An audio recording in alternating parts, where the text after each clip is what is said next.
जिंदगी 2 दिन की है, एक दिन आपके हक में और एक दिन आपके खिलाफ। जिस दिन आपके हक में हो तो अहंकार मत करना, और जिस दिन आपके खिलाफ हो थोड़ा सा धैर्य जरूर रखना, ये समय आसानी से पार हो जाएगा। नमस्कार, मैं हूं कमल श्रीमाली। आप सभी का बहुत बहुत स्वागत करता हूं आपके अपने चैनल में और हमारे जीवन को सबसे अधिक प्रभावित करने वाले बृहस्पति देव के दूसरी बार कुंभ राशि में प्रवेश के इस विशेष एपिसोड में। यह एपिसोड आपकी राशि, नाम राशि अर्थात मून साइन पर आधारित है। इस एपिसोड में मैं मिथुन राशि पर बृहस्पति के गोचर परिवर्तन का क्या असर पड़ेगा इसके बारे में ही विश्लेषण कर रहा हूं। क्या आप धर्म, अर्थ, काम और मोक्ष यह 4 प्रकार के पुरुषार्थ प्राप्त करना चाहते हैं? क्योंकि बृहस्पति देव 1st, 5th, 9th और 10th भावों के अर्थात 4 भावों के कारक ग्रह हैं। इन 4 भावों में स्थित बृहस्पति आपको धर्म, अर्थ, काम और मोक्ष यह 4 प्रकार के पुरुषार्थ प्रदान करते हैं। बृहस्पति मानव की भौतिक क्षेत्र में उन्नति ही नहीं करते बल्कि आध्यात्मिक क्षेत्र में भी ज्ञान की चरम सीमा पर, एक्सट्रीम पर पहुंचा देते हैं। जीवन के महत्वपूर्ण विषयों पर बृहस्पति देव का अधिकार है, जैसे शिक्षा, विवाह, संतान, धर्म, धन, परोपकार। जीवन के इन पक्षों से संतुष्ट व्यक्ति निसंदेह भाग्यशाली माना जाता है। एक महत्वपूर्ण ग्रंथ के श्लोक में वर्णित है कि ब्रह्मा जी ने कष्ट और दुख के भवसागर को पार करने के लिए बृहस्पति और शुक्र नामक 2 चप्पू बनाए। इनकी सहायता से व्यक्ति दोष रूपी समंदर को पार करके दूसरे किनारे पर पहुंच सकता है जहां शुभ कर्म है। अतः सात्विक गुणों की प्रदाता बृहस्पति देव ही है। पौराणिक शास्त्रों के अनुसार बृहस्पति ग्रह ब्रह्मा जी का भी प्रतिनिधित्व करते हैं। शास्त्रों में गुरु को शील और धर्म का अवतार माना गया है और गुरु को वैदिक ज्योतिष में आकाश तत्व माना गया है। इसका गुण विशालता, विकास और व्यक्तित्व के या व्यक्ति के जीवन में विस्तार का संकेत होता है। गुरु यानी बृहस्पति पिछले जन्मों के कर्म, धर्म, दर्शन, ज्ञान और संतानों से संबंधित विषयों के संतुलन का प्रतिनिधित्व करता है। यह शिक्षा और ज्ञान के प्रसार से संबंध रखते हैं। आपके चंद्र लग्न अर्थात आपकी राशि से 2nd, 5th, 7th, 9th और 11th भाव में जब जब गोचरवश बृहस्पति आएंगे तब सदैव शुभ प्रभाव देंगे। शेष भावों में इनका फल सामान्य या अशुभ हो सकता है। बृहस्पति के पुनः कुंभ राशि में प्रवेश करने पर मिथुन राशि को 5th दृष्टि से, सिंह राशि को 7th दृष्टि से, तुला राशि को 9th दृष्टि से दृष्टिपात करेंगे। बृहस्पति देव जहां जहां भी दृष्टिपात करते हैं वहां वहां अपना शुभ प्रभाव दिखलाते हैं, क्योंकि बृहस्पति की दृष्टि में ही अमृत है। 20 नवंबर 2021 की रात को बृहस्पति पुनः दूसरी बार धनिष्ठा नक्षत्र के 3रे चरण में प्रवेश करके कुंभ राशि में आ जाएंगे और 13 अप्रैल 2022 को वापस अगली राशि में अर्थात मीन राशि में प्रवेश कर जाएंगे। वहां तक कुंभ राशि में ही गतिशील रहेंगे। धनिष्ठा नक्षत्र के स्वामी देव मंगल ग्रह हैं। बृहस्पति देव के इस राशि परिवर्तन का प्रभाव सभी राशियों पर होगा। आइए इस राशिफल के माध्यम से डालते हैं उन प्रभावों पर एक नजर।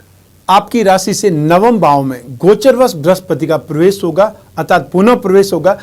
बृहस्पति के इस परिवर्तन से आपका लग्न अर्थात आपकी राशि, पराक्रम भाव 3rd हाउस, शिक्षा और संतान भाव अर्थात 5th भाव पर दृष्टि पड़ेगी और यह राशि परिवर्तन शुभ माना जाएगा। बृहस्पति के इस गोचर से आपको भाग्य और परिवार का भरपूर साथ मिलेगा और रुके हुए काम आपके पूर्ण हो जाएंगे।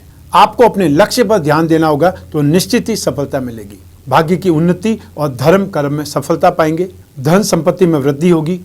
जीवन साथी और जो पिता के संबंध में कुछ कठिनाई सही सुखों में वृद्धि प्राप्त होगी और रोजगार, व्यापार, आपका कार्य व्यवसाय तथा सामाजिक स्थिति में आप सफलता पाएंगे।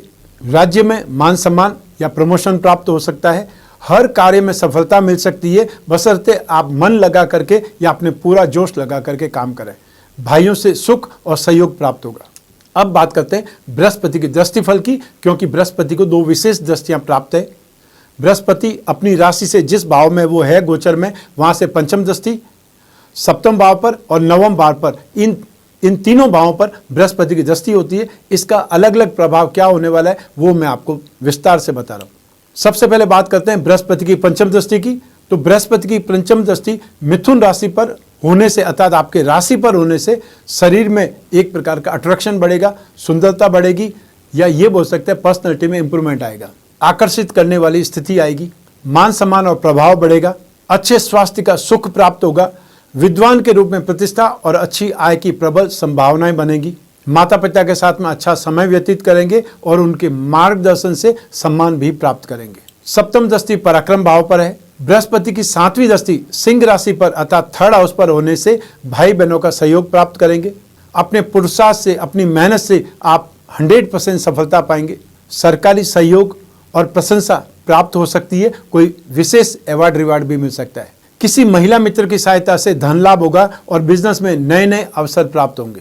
अब बात करते हैं बृहस्पति की 9वीं दृष्टि जो शिक्षा भाव पर है अर्थात 5म भाव पर है। तो बृहस्पति की 9वीं दृष्टि तुला राशि पर, शत्रु राशि पर होने से आपके अटके हुए कामों में तेजी तो आएगी। व्यापार में भी शुभ परिणाम आपको प्राप्त होंगे।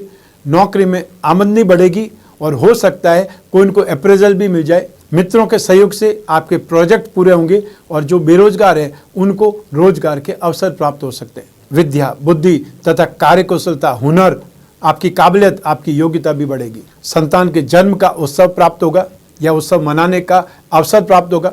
संतान की या पुत्रों की उन्नति या वृद्धि होगी।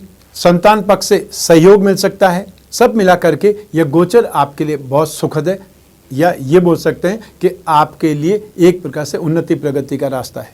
आइए अब बात करते हैं बृहस्पति के उपायों की। अगर आप बृहस्पति के दुष्प्रभाव से पीड़ित हैं तो अब मैं जो उपाय आपको बताने जा रहा हूं वो आपको जरूर करने चाहिए।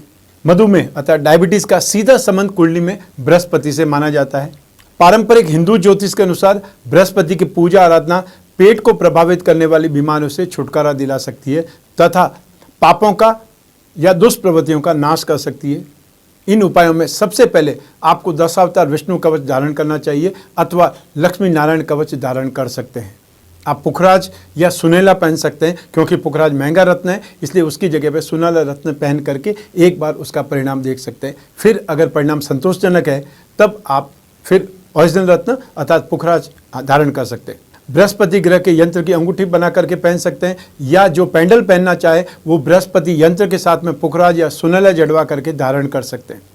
बृहस्पति ग्रह का पिरामिड या नवग्रह पिरामिड अपने शयन कक्ष में जहाँ आप सोते हैं उस रूम में रखें। इसका प्रभाव आपको मेंटली एक प्रकार से मेंटली ट्यूनअप के रूप में मिलेगा, क्योंकि कोई भी ग्रह जब अपना राशि परिवर्तन करते हैं सबसे पहले आपकी बुद्धि पर असर करते हैं, उसके बाद में आपके शरीर पर उनका असर होता है। तो यदि आपके शरीर पर और आपकी बुद्धि पर उनका प्रतिकूल प्रभाव नहीं होगा तो आपकी माइंड, बॉडी और सोल ये तीनों प्योर हो जाएंगी, ट्यूनअप में आ जाएंगी। पारद विष्णु प्रतिमा घर की पूजा में स्थापित करके नित्य उस पर अभिषेक करें। अभिषेक करते समय ओम नमो भगवते वासुदेवाय इस 12 अक्षर के मंत्र का मन ही मन उच्चारण करते रहें। बृहस्पतिवार के दिन प्रातः गाय को गुड़ या केला खिलाएं। जरूरतमंदों को गुड़, केला, चने की दाल आदि जो भी पीली वस्तुएं हैं उनका दान करें। और जो मंत्र मैं आप बता रहा हूँ उन मंत्रों में से जो भी आपको इजी लगे उन मंत्रों का आप जाप करें। बृहस्पति का एकाक्षरी बीज मंत्र है ओम ब्रह्म बृहस्पते नमः, और या फिर बृहस्पति का बीज मंत्र है ओम ग्राम ग्रीम ग्रोम सह गुरुवे नमः। तो ये था बृहस्पति का दूसरी बार कुंभ राशि में प्रवेश से आपको क्या मिलने वाला है, आपकी राशि पर इसका क्या प्रभाव पड़ने वाला है।